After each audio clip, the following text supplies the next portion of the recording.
خداوند یسوع المسیح ہمارے منجی یشوع مشیح کے عظیم اور جلیل اور قدوس نام میں آپ سب کی سلامتی ہو۔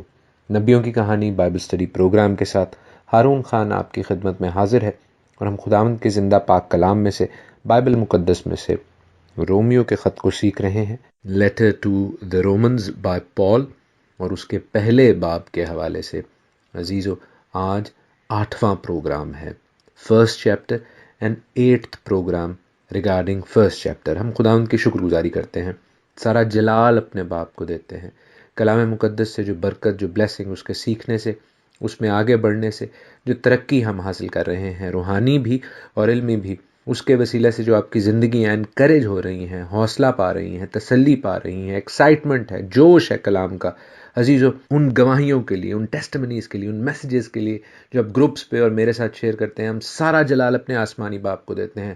اسی کا نام اونچا اور بزرگ ہو، وہی جلال اور بزرگی اور تمجید کے لائق ہے، ہاللیلویہ۔ اور عزیزو یہ کتاب، یہ کلام کا حصہ اس قدر خوبصورت ہے کہ ہم آج 8واں پروگرام کر رہے ہیں پہلے باب کے حوالے سے، اور ابھی بھی ہم اس باب میں کئی دن اور مزید سیکھ سکتے ہیں۔ تاہم میری کوشش ہوگی کہ ہم اب گیئرز چینج کریں اور کتاب کے اگلے حصے کی طرف جانے کی کوشش کریں۔ Now you must realize، اب آپ کو اس حقیقت کا ادراک ضرور ہوگا کہ جب میں نے رومیو کا خط شروع کیا تو میں نے آپ سے یہ عرض کی تھی کہ کلام مقدس کے اس حصے کو، رومیو کے خط کو، منی بائبل کہتے ہیں، اس لیے کہتے ہیں، اور اس حوالے سے اس کتاب کی، کلام مقدس کی، بائبل مقدس کے اس حصے کی سب سے زیادہ کامنٹریز، تفاسیر موجود ہیں، کیونکہ اس میں بہت کچھ سیکھنے کو ہے۔ اسی حوالے سے جب اس خط کی بیسس پر، کلام مقدس کے اس خوبصورت حصے کی بیسس پر غلط تھیولوجیز، غلط تعلیمات ڈیولپ ہوتی ہیں، ڈینومینیشنل، فرقہ وارانہ سوچ ڈیولپ ہوتی ہے، وی مسٹ یوز دس، ہمیں اسی کتاب کو، کلام مقدس کو، بائبل کو استعمال کرنا ہے ان غلطیوں کو سدھارنے کے لیے، ان غلط تعلیمات کو مسیحت میں سے دور کرنے کے لیے۔ اور اسی حوالے سے ہماری یہ بہت مختصر سی، ادنا سی کوشش ہے، ایفرٹ ہے، but I believe this is from God, یہ خدا کی طرف سے ہے۔ اور آپ جو اسے سنتے ہیں عزیزوں، اور جو اسے نہ صرف اپنے عزیزوں، دوستوں، رشتہ داروں کے ساتھ شیئر کرتے ہیں بلکہ اور جگہوں پر بھی شیئر کرتے ہیں، آپ کا بھی اس برکت میں، اس کلام مقدس کے پھیلانے میں، ٹھیک تعلیم کو ترویج دینے میں بہت بڑا حصہ ہے، رول ہے، اور خداوند اس وسیلہ سے آپ کو برکت دے گا، آپ کے گھرانوں کو برکت دے گا۔ آپ خداوند کے پاک کلام کے ساتھ جڑے رہیں، اسے سیکھتے رہیں، اس میں ترقی پاتے جائیں، اور خداوند آپ کو پھلدار درخت بنائے۔ عزیزوں، ہم نے خداوند کے کلام میں سے اس آیت کی تحقیق کی، تفتیش کی، ریسرچ کی، جو کہ راست بازی کے حوالے سے تھی، کہ راست باز ایمان سے جیتا رہے گا۔ ہم نے اس چیز کو اسٹیبلش کیا کہ یہ ایک کنٹینیوس، تسلسل کے ساتھ جاری رہنے والی بات ہے۔ اگر آپ ایمان پر قائم نہیں رہیں گے تو آپ اپنی سیلویشن کو، اپنی نجات کو کھو سکتے ہیں۔ ہم نے راست باز لفظ کے حوالے سے تحقیق کی، ہم نے اس کا ہیبرو ایکول ڈھونڈا، سینونیم ڈھونڈا، سیپچوجنٹ کی مدد سے ہم نے دیکھا کہ یہ ورڈ صادق ہے، جس کا خداوند کے کلام کے حوالے سے، from the word of God, کیا امپیکٹ ہے، کیا اثر ہے، کیا امپورٹنس ہے، کیا اہمیت ہے۔ And I would encourage you, میں آپ کو یہ ترغیب دوں گا کہ اس حوالے سے اگر آپ نے گزشتہ ایپیسوڈز، پچھلے پروگرام سنے ہیں تو انہیں دوبارہ بھی سنیں، اور اگر نہیں سنے تو ڈیفینیٹلی سنیں، تاکہ آپ کی انڈرسٹینڈنگ، تاکہ آپ کو مزید بلیسنگ مل سکے، سمجھ آ سکے۔ خداوند کی پاک روح جو انڈرسٹینڈنگ کی، سمجھداری کی، دانش کی باتیں ہیں، حکمت کی باتیں ہیں، وہ آپ کو میسر ہوں۔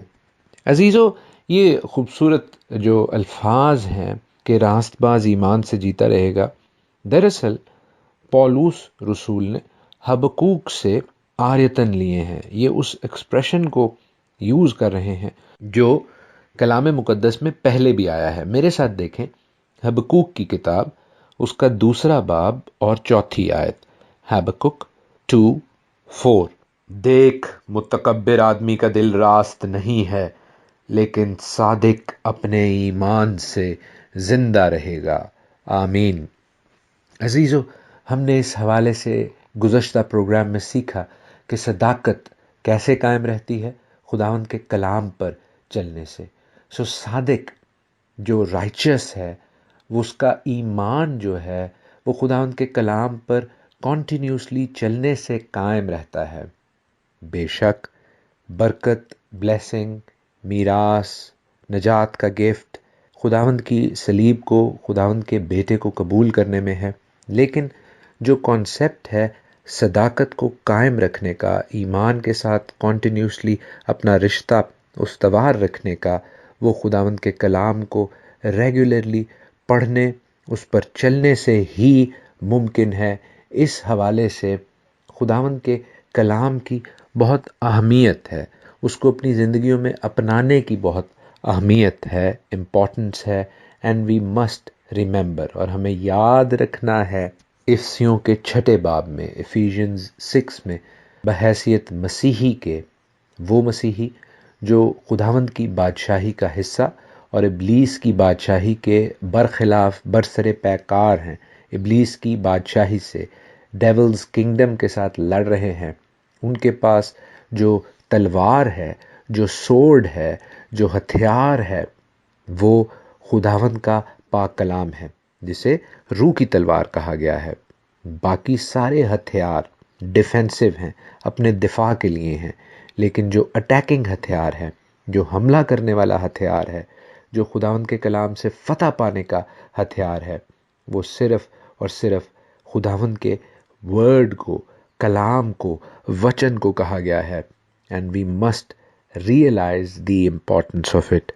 ہم آگے بڑھتے ہیں اور دیکھتے ہیں کہ کس طرح پولوس اب یہ سوال پیش کرتے ہیں کہ اگر جو خداوند یسوع المسیح کی خوشخبری ہے، یشوع مسیح کو پاک کلام سے پیش کیا جانا ہے، وہ خدا کی قدرت ہے، وہ پاور آف گاڈ ہے، وہ سیلویشن میں، وہ نجات حاصل کرنے میں مدد دیتی ہے، اور ہم خداوند کے کلام سے ایماندار رہنے کا کنٹینیوس سفر جاری کرتے ہیں، تو پھر what about those who do not accept the good news? ان کا کیا جو خداوند کی خوشخبری کو قبول نہیں کرتے؟ مختصر جواب یہ ہے کہ وہ خدا کے قہر کے نیچے ہیں، دے آر انڈر گاڈز راتھ۔ اب جہاں خدا کے قہر کی بات ہوتی ہے تو عزیزو، مختلف مسیحی فرقوں میں یہ ریشنل، یہ دلیل دی جاتی ہے کہ خداوند محبت اور قہر دونوں تو نہیں کر سکتے، چونکہ خدا محبت ہے، اس لیے جو قہر والا پارٹ ہے، جو قہر والا رات والا حصہ ہے، وہ اولڈ ٹیسٹمنٹ تک محدود کر دیتے ہیں۔ اولڈ ٹیسٹمنٹ کا، تناخ کا، پرانے عہد نامے کا خدا قہر والا خدا، اور نئے عہد نامے کا خدا جو ہے وہ بس محبت ہی کرنا جانتا ہے۔ لیکن 18ویں آیت میں پولوس اس تعلیم کی، اس تھیولوجی کی نفی کر رہے ہیں، اس کو ریجیکٹ کر رہے ہیں۔ وہ کہتے ہیں کہ خدا کا غضب ان آدمیوں کی تمام بے دینی اور ناراستی پر آسمان سے ظاہر ہوتا ہے جو حق کو ناراستی سے دبائے رکھتے ہیں۔ ہمارا خدا ہر جائز اور ناجائز کو محبت کی نگاہ سے نہیں دیکھتا۔ عزیزو، خداوند کا کلام جسٹ ہے، عادل ہے۔ دیٹ مینز کہ جو جائز باتیں ہیں، جو کلام کی کسوٹی پر پوری اترتی ہیں، وہاں پر خدا کی رحمت ہے، وہاں پر خدا کی بخشش ہے۔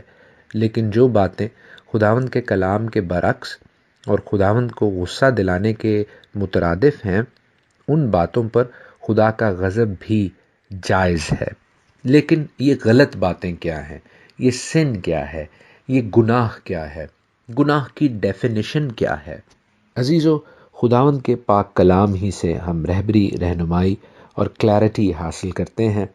پہلا یوحنا کا خط، اس کا 3 باب اور 4 آیت یوں کہتی ہے، 1 جان 3:4، جو کوئی گناہ کرتا ہے وہ شرع کی مخالفت کرتا ہے، اور گناہ شرع کی مخالفت ہی ہے۔ اب عزیزو، ان آیات کی تو کوئی تشریح بھی ضروری نہیں، یہ بڑی واضح ہیں، یہ بڑی کلیئر ہیں۔ ان کے حوالے سے اگر کسی کو کوئی اعتراض ہے تو وہ مقدس یوحنا سے، پاک روح سے، خداوند آسمانی باپ سے تو اعتراض کر سکتا ہے، اس سے تو جھگڑ سکتا ہے، لیکن ہم سے جھگڑنے کی یا آپ سے جھگڑنے کی کوئی ضرورت نہیں ہے۔ اب انہی باتوں کے تناظر میں 18ویں سے 20ویں آیت تک پڑھتا ہوں پہلے باب کی، کہ خدا کا غضب ان آدمیوں کی تمام بے دینی اور ناراستی پر آسمان سے ظاہر ہوتا ہے جو حق کو ناراستی سے دبائے رکھتے ہیں، کیونکہ جو کچھ خدا کی نسبت معلوم ہو سکتا ہے وہ ان کے باطن میں ظاہر ہے، اس لیے کہ خدا نے اس کو ان پر ظاہر کر دیا ہے، کیونکہ اس کی اندیکھی صفتیں یعنی اس کی ازلی قدرت اور الوہیت دنیا کی پیدائش کے وقت سے بنائی ہوئی چیزوں کے ذریعے سے معلوم ہو کر صاف نظر آتی ہے، یہاں تک کہ ان کو کچھ ادھر باقی نہیں۔ یعنی خدا پولوس کے ذریعے یہاں پر کیا بتا رہے ہیں کہ ٹروتھ کو سپریس کرنا، سچائی کو دبانا، ان رانگ انٹینشنز میں، ان غلط باتوں میں شمار ہوتا ہے جن کے حوالے سے خدا کا غضب ظاہر ہو سکتا ہے۔ سچائی کیا ہے؟ سچائی خدا کا کلام ہے۔